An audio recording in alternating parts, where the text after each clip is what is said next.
there's power of life and death in your tongue. So you need to speak life over yourself and not destruction.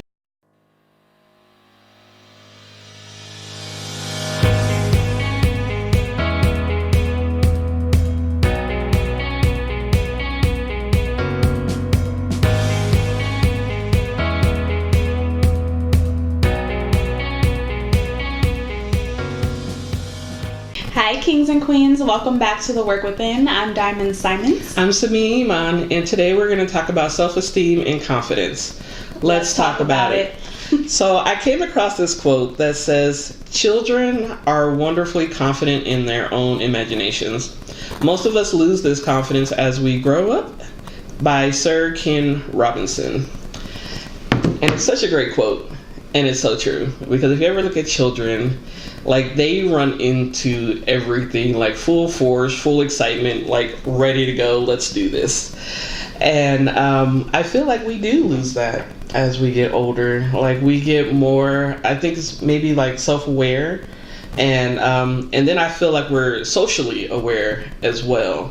Because a lot of times when you're trying to fit into social norms, doing something outside of the norm causes a lot of attention, and which, if we don't have a high self-esteem or if we don't have high confidence, then it's hard for us to actually keep going in that task or whatever it was. But I feel like it's necessary to be successful in anything that you do, and I don't care what it is that you might be trying to do.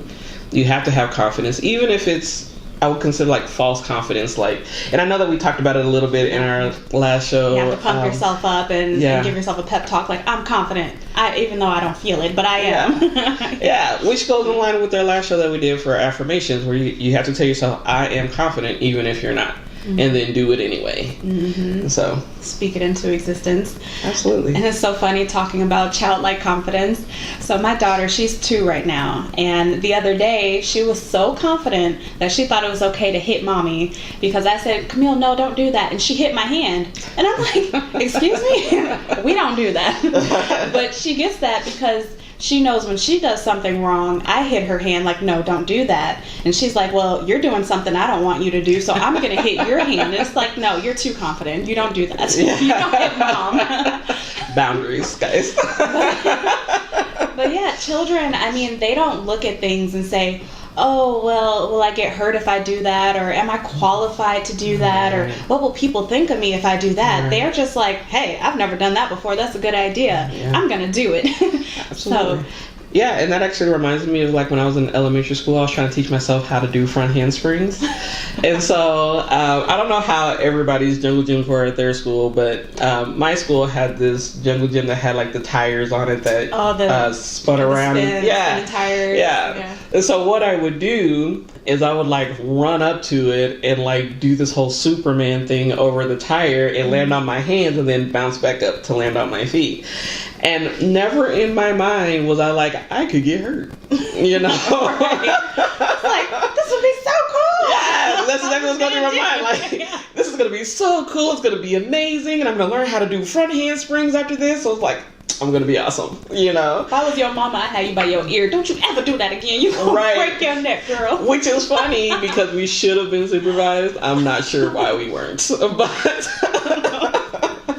But, like, that's what I would do, and I never had a problem with it. And I was like a big, I was a real tomboy when I was younger, too. And I was all about, like, let's go on an adventure. Let's go, like, go into these woods and see what's going on. What's on the other side of this creek? Let's follow it, you know? And I'm still like that. I'm like, ooh, an abandoned building? Let's go in there. Let's see what's inside. Yes. But, you know, and that's I feel like as you get older, you lose a lot of that. Not to say that you lose all of it, but you lose a lot of it because now you have to be an adult, and which is why I don't like adulting, because I feel like adulting takes away this childlike innocence that you have, this childlike confidence that you used to have, or that we all used to have. And I think for me, trying to get back to that has been a process. Because I feel like I'm getting there now, because I'm like, my happiness and the things that make me feel good and make me feel energized and alive is my top priority. Right. And then so going back into that quote about keeping the childlike faith and childlike confidence, if you're a parent, it's easy. If you're not a parent, I mean, you struggle a little bit more. But like my daughter, everything fascinates her. She's like, ooh and ah over every little thing. And it kind of opens my eyes through her eyes. Like, wow, she's so optimistic about everything. And it's important to be optimistic even as an adult. Yeah. Like even doing this journey on YouTube, it's like, at first it's kind of scary. Like, well, what will people think? Or will people actually listen to what I have to say? Or what do I have to offer? But just being confident in who you are and what you stand for, and knowing that you'll attract the people that you're supposed to attract, or people that actually want to learn what you have to teach, and then meeting people that I learned from as well. So you just have to go into things optimistic and keep that self-esteem and keep your confidence high, and just think of yourself as a child exploring something new for the first time. Absolutely. And I feel like one of the best ways to kind of get that childlike joy is doing something creative. You know what I mean? Because it opens up your mind to all the possibilities, because I know, like, once we started this venture, I started thinking about, like, oh, well, I could do this, I could do this, I could do this, Yeah.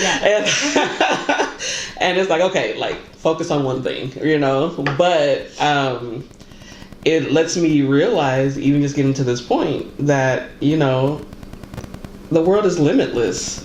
And if you have the confidence, even the false confidence, right, to even explore like a piece of what the world has out there that's waiting, honestly for you, then the world's your oyster. You can do anything you set your mind to. And you just have to have faith in yourself, in your abilities, and in your higher power, whoever that may be, that you can do it, and that you can get through whatever's thrown at you, and for sure do your affirmations, and you can do whatever you want. Yeah, this definitely ties into affirmations, because it's like, well, what do I do to build my confidence or to build my self-esteem? You have to tell yourself that you're confident and that you have good self-esteem. Whether you feel it or you actually believe it or not, you speak it into existence.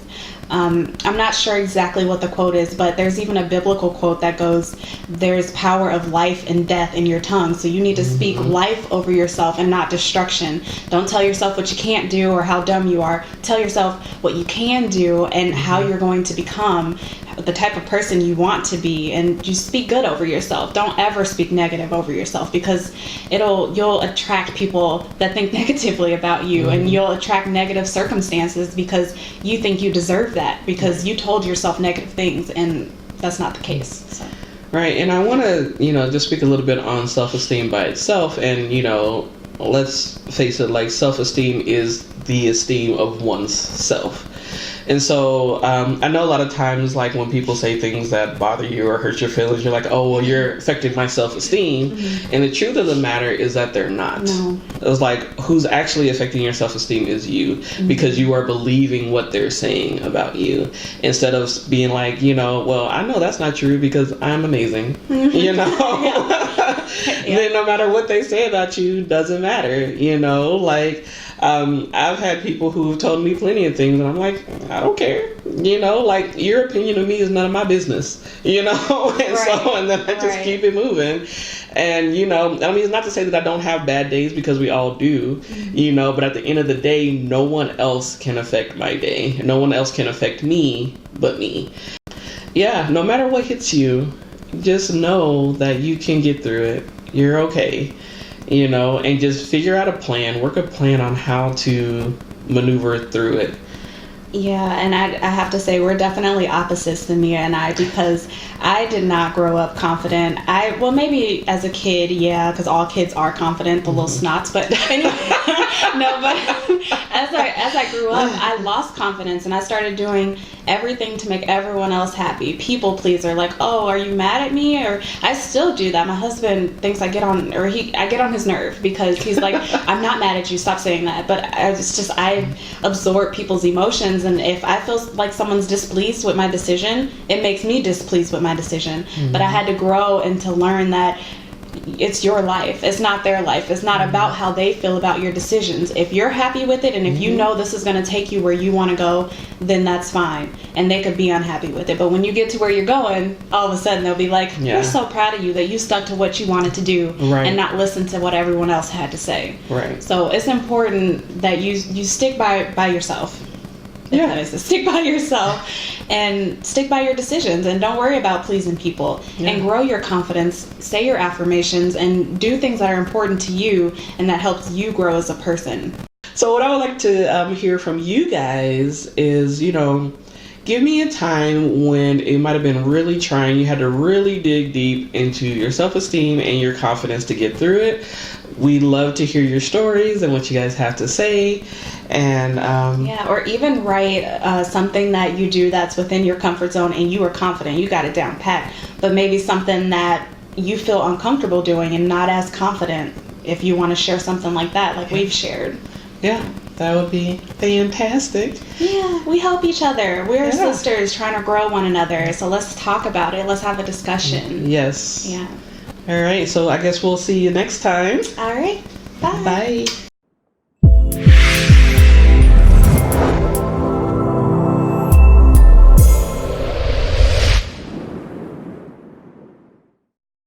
Hey guys, thanks for tuning in. We love you. We appreciate you. If you like what you saw today, then make sure you hit that like button, subscribe, turn on that notification bell. Love ya.